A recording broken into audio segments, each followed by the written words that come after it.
ಯಾವಾಗ physical body like ಒಬ್ರೊಬ್ರನ್ನ ಸೇರ್ತೀವಿ, like ಸೆಕ್ಶುವಲ್, ಬರೀ ನಮ್ಮ ಬಾಡಿ ಸೇರಲ್ಲ, ನಮ್ಮ ಆರ ಒಳಗಡೆ ಅವ್ರನ್ನ ಬಿಟ್ಕೋತೀವಿ. ಅವರ ಕರ್ಮ ನಮ್ಮ ಕರ್ಮ ಮರ್ಜ್ ಆಗುತ್ತೆ. ಮದುವೆ ಆದಮೇಲೆ ಹೆಂಡತಿಗೆ ಗಂಡನಿಂದ ಸ್ಯಾಟಿಸ್ಫ್ಯಾಕ್ಷನ್ ಆಗ್ತಾ ಇಲ್ಲ ಫಿಸಿಕಲಿ. ನಿನಗೆ ಸ್ಯಾಟಿಸ್ಫೈಡ್ ಮಾಡೋಕ್ಕಾಗಲ್ಲ, ನೀನು ಗಂಡ್ಸಲ್ಲ, ನೀನು ಹಂಗೆ, ಈ ಥರ ಇವ್ರಿಗೆ ಬ್ಲೇಮ್ ಮಾಡ್ತಾ ಇದ್ದಾರೆ. ಸೊ ಇವರು ಫುಲ್ ಡಿಪ್ರೆಷನ್ಗೆ ಹೋಗಿದ್ದಾರೆ. ಅವ್ರಿಗೆ ಹೇಳಿದಾಳೆ, ನನ್ನ ಮದುವೆಗೆ ಮುಂಚೆ ನಾನೊಂದ್ಸಲ ಚೆಕ್ ಮಾಡಿಸ್ಬೇಕಿತ್ತು.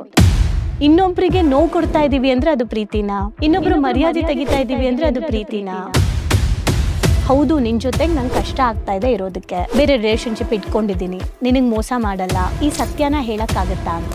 ನಿನಗೆ ನಾನು ಫ್ರೀಡಮ್ ಕೊಡ್ತೀನಿ, ನೀನು ನನಗೆ ಫ್ರೀಡಮ್ ಕೊಡು ಅಂತ ಫ್ರೀಡಮ್ ತೊಗೋಬೋದಾ?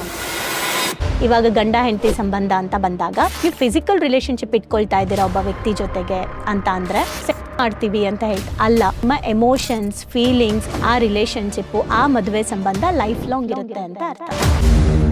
ಪ್ರೀತಿಗೆ ಫಿಸಿಕಲ್ ರಿಲೇಶನ್ಶಿಪ್ ಇರಬೇಕಾ? ಫಿಸಿಕಲ್ ರಿಲೇಷನ್ಶಿಪ್ ಇಟ್ಕೊಂಡ್ರೆ ಮಾತ್ರನೇ ನಾವು ನಿಜವಾಗ್ಲೂ ನಾವಿಬ್ರು ಪ್ರೀತಿಸ್ತಾ ಇದೀವಲ್ವಾ. ಇವತ್ತಿನ ಟೀನೇಜ್ ಮದುವೆ ಆಗೋಕ್ಕೆ ಮುಂಚೆನೆ ತುಂಬಾ ಜನ ಫಿಸಿಕಲ್ ರಿಲೇಷನ್ಶಿಪ್ಗೆ ಹೋಗ್ತಾ ಇದ್ದಾರೆ. ಅದು ಎಂಥದ್ದೇ ಸಂಬಂಧ ಆಗಿರಲಿ, ಇವನ್ ಬಿಫೋರ್ ಮ್ಯಾರೇಜ್, ಆಫ್ಟರ್ ಮ್ಯಾರೇಜ್, ಬರೀ ಸೆಕ್ಸ್ ಇಂದ ಮಾತ್ರನೇ ಪ್ರೀತಿ ಜಾಸ್ತಿ ಆಗುತ್ತೆ ಅನ್ನೋದು ಖಂಡಿತ ಸುಳ್ಳು. ಬಿಫೋರ್ ಮ್ಯಾರೇಜ್ ಫಿಸಿಕಲ್ ರಿಲೇಷನ್ಶಿಪ್ ಇಟ್ಕೊಳ್ಳೋದೇನಿದೆ ಅದು ನನ್ನ ಪ್ರಕಾರ ಮತ್ತೆ ಸ್ಪಿರಿಚುವಲ್ ಪ್ರಕಾರ, ಈವನ್ ನ್ಯೂರೋ ಸೈನ್ಸ್ ಪ್ರಕಾರ ಕೂಡ